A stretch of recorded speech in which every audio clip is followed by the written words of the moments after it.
I think we're in for a really rocky ride, especially after Harry's memoirs are published. I think it's going to be rough. What are your thoughts on that interview, on, Meghan's comments slamming the royal family and her experience? Well, I think if one is trying to make amends and trying between these brothers or trying to get to a solution somewhere down the road, some of those comments obviously were provocative, and but at least we're getting she's shining a light on her own feelings, and she's being honest about it, I suppose. And so that's yeah. She does say that she's open to forgiveness, but do you think at this point the royal family is? No, I think I think we're in for a really rocky ride, especially after Harry's memoirs are published. I think it's going to be rough. And of course, the Queen's health figures into all of this. And, she's gradually handing everything over to Charles. I mean, whether or not we have the Regency Act invoked, I don't know. The Regency Act of 1937 was put in place after the abdication of Edward, who became the Duke of Windsor. So that if something happened to the monarch, there would be a regent in place, and that regent would be Charles, obviously. Then the monarch would have to be judged by a special panel of people that includes the Lord High Commissioner and a bunch of other people with fancy titles in Great Britain. They would determine whether or not she was fit to continue. I suppose right now the only problem with her are these so-called mobility issues, which understandably a woman of 96 might have. Mm-hmm. So we'll just have to see how long it is before we see a new reign.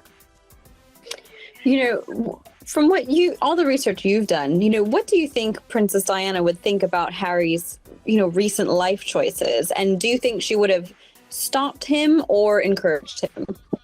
Well, she intended to move to Malibu. Dodie had already bought a place there. It was Julie Andrews' former mansion.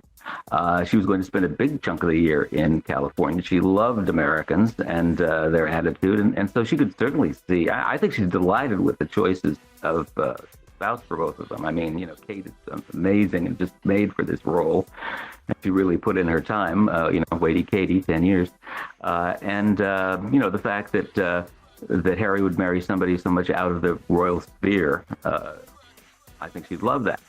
But I don't think I think she would put above all of that, value above that, the duty to the country and the crown. I mean, she really was quite determined that William would eventually reign, and she thought that Charles would never actually make it to the throne. She always thought William would be the next monarch, but we'll see. She wanted Harry to be there at his side and be part of the picture up there on the Buckingham Palace balcony.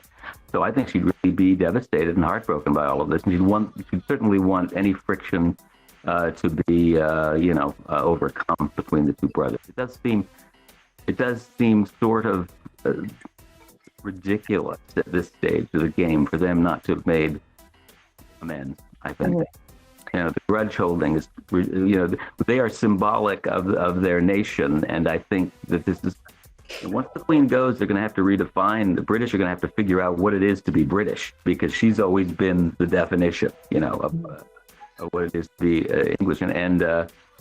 And with these two guys who are so central to the monarchy, constantly warring and holding grudges over kind of petty things, it's not good for the monarchy at all.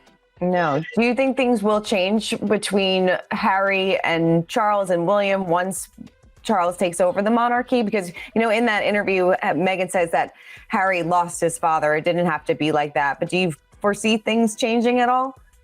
Well, I don't think, not unless somebody makes somebody has to give in, and I don't see that happening at this stage. And Charles will have his hands full selling the British people, selling Camilla to the British people, so there'll be a whole other issue there. So maybe you'll have to turn to Harry and, say, can you help me out here with this PR problem? Because it's going to be a big one. Yeah. And then finally, it's interesting that, Meghan said in the piece that the royal family never told her not to speak, that she decided not to speak because she's still healing. Do you think that will change after Charles takes over the monarchy? Will people that kind of come into the royal family, will they have to start signing NDAs and not being able to speak about their experiences because, obviously so much bad things have come to light. Well, yes, everybody else will have to, but it's too that ship has sailed as far as Meghan is concerned. Right. No. Yeah.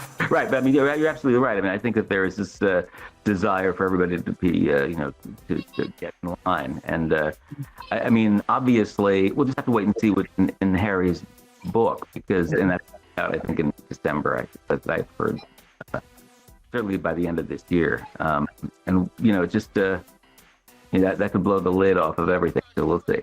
Yeah, we will. Well, Christopher. What amazes me right now is we're here. We are 25 years after Diana's death, and still she's hovering over everything. Right. I hate to use the word ghost, but it is essentially that. Really looms large in the story of the monarchy. So it shows what a kind of powerful personality she was, kind of force of nature.